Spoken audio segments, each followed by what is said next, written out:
ప్రతిపక్ష నాయకులు వైసీపీ వాళ్ళు కానివ్వండి, ప్రతిపక్ష నాయకులు ఏం చెప్తున్నారంటే సూపర్ 6 పథకాలు 2 నెలలు అయినా కానీ ఇప్పటికీ అమలు చేయలేదని చెప్పి చెప్తున్నారు. దాని మీద మీ స్పందన ఏంటి?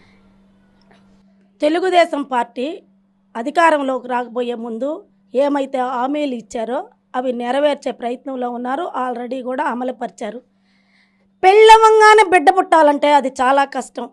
మీరు 2 నెలలకే చేయలేదని అంటున్నారు. ఆల్రెడీ ఒకటి చేశారు, ఇంకా 2 కూడా చేయబోతున్నారు. తర్వాత కూడా చెప్పిన ప్రకారం చేస్తారు. వృద్ధులకి వృద్ధాప్య పెన్షను, విడో పెన్షను అధికారంలోకి రాగానే 4,000 ఇస్తాము. గతంలో 3 నెలలవి 1000 కలిపి 7,000 ఒకేసారి ఇస్తామన్నారు. అదే ప్రకారం 7,000 ఒకేసారి ఇచ్చారు. ఒకే రోజులో ఇచ్చారు. గతంలో వాలంటరీ వ్యవస్థను పెట్టి 10 రోజుల వరకు కూడా ఇచ్చిన రోజులున్నాయి. అలా కాకుండా 99% ఒకే రోజులో పెన్షన్లు ఇవ్వటం జరిగింది. పోతే ఆగస్టు 15వ తారీఖు అందరికీ అన్నం కడుపు నింపే ఒక ప్రోగ్రాం అన్నా క్యాంటీను ఈ దుష్ట ప్రభుత్వం వచ్చాక కడుపులు కొట్టింది పేదలకి. అన్నా క్యాంటీన్లో ప్రతి పేదవాడు 5 రూపాయలు ఇచ్చి తింటూ ఉంటే దాన్ని కూల్చటము, దానికి రంగులు మార్చటం జరిగింది. రెండో హామీగా రాగానే అన్నా క్యాంటీన్ ప్రారంభిస్తూ ఆగస్టు 15న దాన్ని 100 క్యాంటీన్లు ప్రారంభించడం జరుగుతూ ఉంది. అదే రోజున మహిళలకు ఉచిత బస్సులు అది కూడా ఇవ్వటం జరుగుతుంది. పోతే మీరు ఖజానా నిల్చేశారు. వీలైనంత వరకు ప్రభుత్వ ఆస్తులు, ప్రైవేట్ ఆస్తులు కబ్జా చేసేసారు. ఏమి మిగిల్చలా. ఎక్కడ బ్యాంకీలో మరలా రుణం తీసుకునే దాఖలాలు కూడా ఉంచలా. మా ఒక్కొక్క తల మీద కూడా, మా బిడ్డల తలల మీద కూడా 5 లక్షలు అప్పు చేసి ఎక్కడెక్కడ ఏమేమి వస్తాయో అన్నీ లోడి ఖాళీ చేశారు ఖజానాని. రాజధాని లేదు. సారు చంద్రబాబు నాయుడు గారు ఒకటే చెప్పారు, రాజధానిని కలల ఇదిగా ఆంధ్ర రాష్ట్రానికి ఇస్తానని చెప్పారు. దాని మీద ఉన్నారు. దానికి నిధులు సమకూర్చటం, ఆంధ్రప్రదేశ్ రాజధానిని నిర్మించటంలో ప్రధాన పాత్ర వహిస్తున్నారు. దానికి చాలా కష్టతరమైన పని. నువ్వు 5 సంవత్సరాలు కనీసం నిర్మానుష్యం చేసావు, అడవిలాగా చేసేసావు. దాన్ని చేస్తున్నారు. సూపర్ 6లో 3 పథకాలు నెరవేరుస్తున్నారు. తర్వాత రోజుల్లో కూడా చెప్పిన పథకాలు నెరవేరుస్తారని మాకే కాదు ప్రజలకు కూడా నమ్మకం ఉందని చెప్తున్నాను. ప్రధానంగా ఎందుకు ఇంత లేట్ అన్ని పథకాలు ఒకేసారిగా అమలు చేయాలి కదా, ఎందుకు లేట్ అవుతుంది? ఒకేసారి ఇచ్చేదానికి అక్కడ ఉంటే కదా. మొత్తం ఏదో కొద్ది అప్పులు చేశారనుకున్నారు. మా బాబు గారికి కూడా తెలియదు అసలుకి ఎక్కడెక్కడ ఉన్నాయన్ని గుళ్ళు, గోపురాలు, ప్రభుత్వ ఆస్తులు, పార్కులు ఎక్కడ పడితే అక్కడ మొత్తం కబ్జా చేసి కార్పొరేషన్ నిధులు, ఎస్సీ నిధులు, మహిళలకు సంబంధించినవి, ఆఖరికి డ్వాక్రావి ప్రతి ఒక్కటి కూడా ఖాళీ చేసి నిర్వీర్యం చేశారు.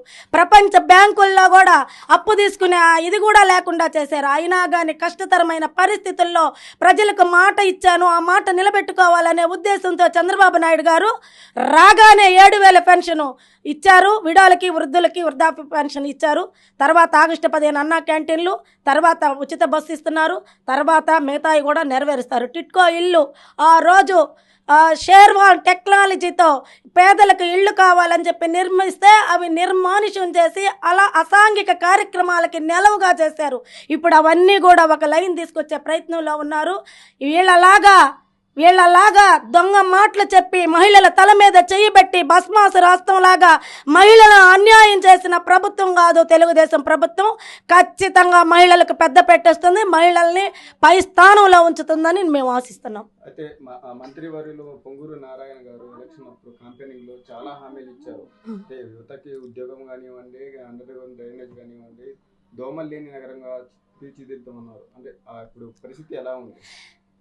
యాక్చువల్గా నారాయణ సారు 550 కోట్లతో ఆ రోజు అండర్ డ్రైనేజ్ వ్యవస్థ తెచ్చారు.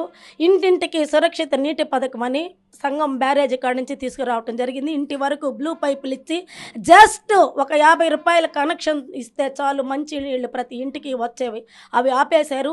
అండర్ డ్రైనేజీ 90% పూర్తయి ఇంకో 10% పెండింగ్ ఉందనంగా ఈ వచ్చిన ప్రభుత్వం దాన్ని అమలుపరచకుండా నిర్వీర్యం చేసింది.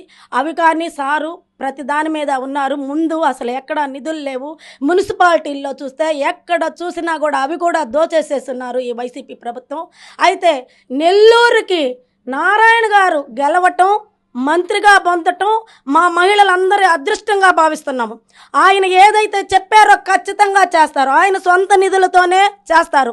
ఆయన దోచుకునే మంత్రి కాదు, దాచుకునే మంత్రి కాదు. ఆయన కష్టార్జితం 40 ఏళ్ళు ఒక ట్యూషన్ మాస్టర్గా అంచెలంచెలుగా ఎదిగి ఆయన స్వార్జితం పేద ప్రజలకు ఖర్చు పెట్టే వ్యక్తి మంత్రి నారాయణ గారు. ఈరోజు ప్రతి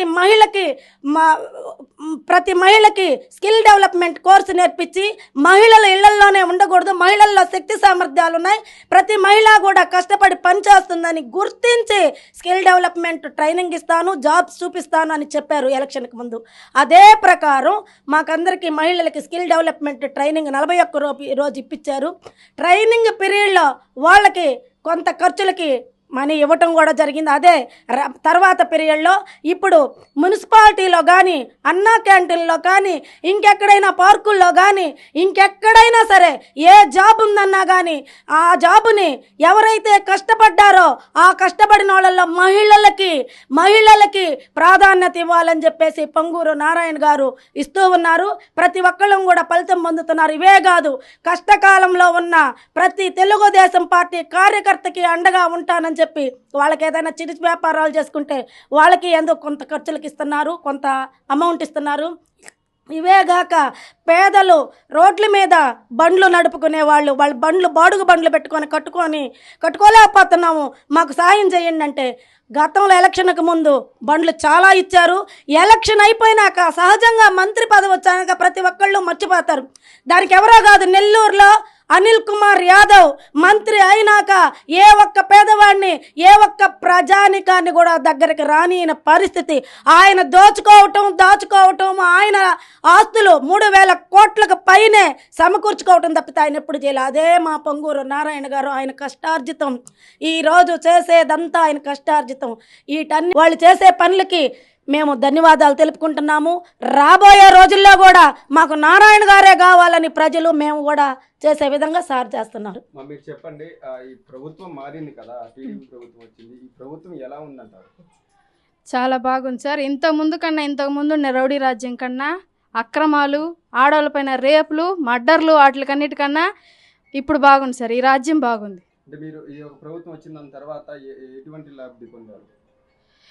ఇప్పుడు ప్రభుత్వం వచ్చిన తర్వాత ఉద్యోగాలు ఇస్తున్నారు కదా సార్. మాకు ఈ ప్రభుత్వం రాకముందు కూడా మాకు పనులు ఇచ్చారు, 10,000 రూపాయలు శాలరీ ఇచ్చారు. తర్వాత ఇంకా రాబోయే రోజులు కూడా మాకు గవర్నమెంట్ ఉద్యోగాలు ఇవ్వబోతున్నారు.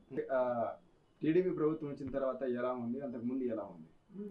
ఇంతకుముందు నారాయణ సార్ మా ఇంటికి వచ్చున్నాడు. వచ్చి ఇంతకుముందు మా ఆయన కాల్ తీసేస్తున్నారు. వచ్చి నీ పిల్లల్ని ఇద్దరిని చదివిస్తానని చెప్పారు. ఎలక్షన్ రాకముందు చెప్పున్నారు. తర్వాత మా పిల్లల్ని ఇద్దరిని తీసుకెళ్ళాము, చేర్చుకున్నారు. ఇప్పుడు హ్యాపీగా చదువుకుంటున్నారు. ఉచితం అన్ని బుక్స్ కానీ, యూనిఫామ్ కానీ అన్నీ ఫ్రీ. ఇప్పుడు బాగా చదువుకుంటున్నారు వాళ్ళ స్కూల్లోనే. అంటే స్కిల్ డెవలప్మెంట్ ద్వారా జాబ్ కూడా ఇప్పిస్తానని చెప్పేసి చాలా మంది చెప్పారు. మీకు కూడా ఇప్పించారు జాబ్? వస్తాయి మాకు కూడా. ఇంతకుముందు కూడా మాకు 10,000 శాలరీ కూడా ఇచ్చున్నారు. ఉద్యోగాలు మాకు వస్తాయి ఆయన చెప్పున్నారు, హామీ ఇచ్చున్నారు. మేము బాగుపడతాం. ఎటువంటి ఉద్యోగాల కోసం వెయిట్ చేస్తున్నారు? గవర్నమెంట్ ఉద్యోగాల కోసం. మున్సిపాలిటీ ఇచ్చున్నారు కానీ ఒప్పిస్తారు. నమ్మకం ఉంది, మాకు వస్తాయని నమ్మకం ఉంది. అంటే ఇప్పుడు సూపర్ 6 పథకాలు ఇప్పటికి అమలు కాలేదని చెప్పేసి వాళ్ళు అంటున్నారు. అమలు అవుతాయా? అమలు అవుతాయి. ఆ నమ్మకం మాకు ఉంది, అమలు అవుతాయి. నారాయణ సార్ మీద మాకు చాలా నమ్మకం ఉంది. ఆయన చేస్తాడు మాకు.